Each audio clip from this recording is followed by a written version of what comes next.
Ya, KPK selalu menyiapkan diri karena pengajuan pra peradilan ini bukan hal yang pertama ya. Ini KPK sudah sering di-challenge oleh para tersangka melalui pra peradilan. Tentunya rekan-rekan kita di Biro Hukum sudah menguasai hal-hal apa saja yang dibutuhkan untuk menghadapi proses pra peradilan dengan berkoordinasi dengan penyelidik, berkoordinasi dengan penyidik, termasuk dengan struktural dalam hal ini para direktur, deputi maupun pimpinan, dan semua administrasi dalam rangka penyidikan tersebut juga akan disiapkan sehingga nanti pada saatnya sidang itu digelar, Biro Hukum bisa meyakinkan hakim pra peradilan bahwa perkara ini memang sudah sesuai dengan aturan hukum yang berlaku. Ya, saya tidak bisa menduga-duga ya apa yang disampaikan penyidik. Mungkin beliau sedang kurang enak badan sehingga tidak memiliki keinginan untuk berbicara kepada rekan-rekan dan diwakili oleh kuasa hukum. Apakah ada pembicaraan yang membuat saudara HK tidak ingin berbicara kepada teman-teman jurnalis? Tentunya ini menjadi ranah materi penyidikan. Saya tidak bisa membuka itu karena penyidik juga tidak memberikan delegasi atau kewenangan kepada saya untuk menyampaikan hal tersebut. Demikian, Mas Mario. Ya, itu kembali lagi saya tidak bisa sampaikan clue-nya karena belum dapat clue.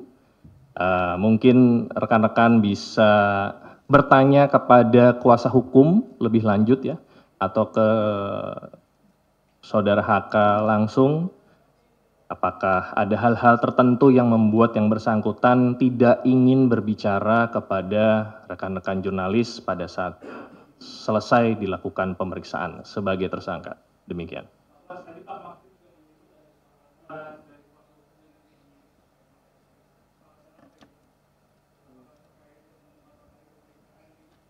Kesepakatan apa ya?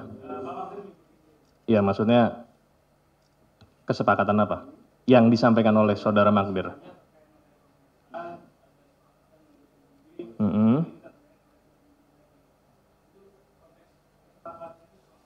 Saya juga baru tahu ini ada kesepakatan yang disampaikan sama Mas Rizky ya. Ya, tentunya penyidik dalam hal ini Satgas yang menangani perkara termasuk yang melakukan pemeriksaan bekerja secara profesional, prosedural dan proporsional. Ya, saya kurang memahami apa yang dimaksud kesepakatan oleh saudara Magdir.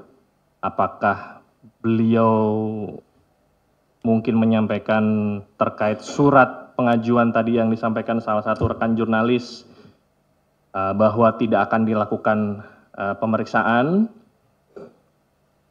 Kalau itu sudah saya jawab bahwa proses penyidikan tetap berjalan ya. Artinya KPK menolak pengajuan tersebut. Namun apakah penyidik akan melakukan pemanggilan kepada yang bersangkutan selama proses pra peradilan berlangsung atau setelah itu, tentunya kita kembalikan kepada penyidik. Demikian.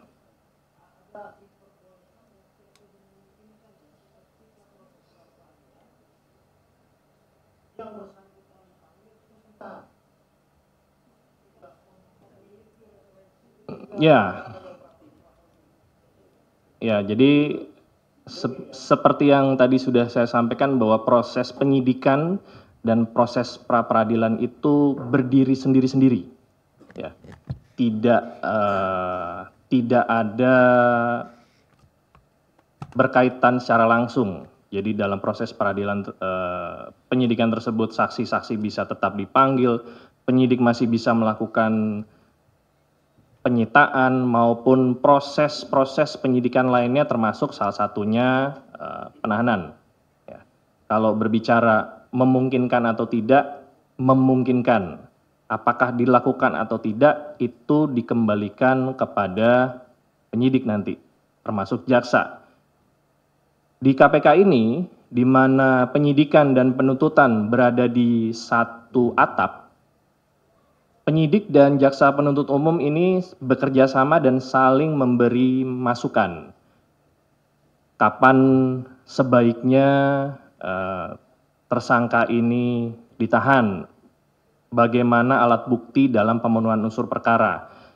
Ini menjadi salah satu kekuatan di KPK hingga pada saat perkara ini dilimpahkan ke persidangan nanti, untuk conviction rate-nya ini 100% atau mendekati 100% kalau melihat histori putusan pengadilan untuk perkara yang diajukan oleh KPK sampai dengan saat ini. Jadi kembali menjawab pertanyaan Mas Mario, itu dimungkinkan, tetapi apakah akan dilakukan nanti kita kembalikan prosesnya ke penyidik nanti.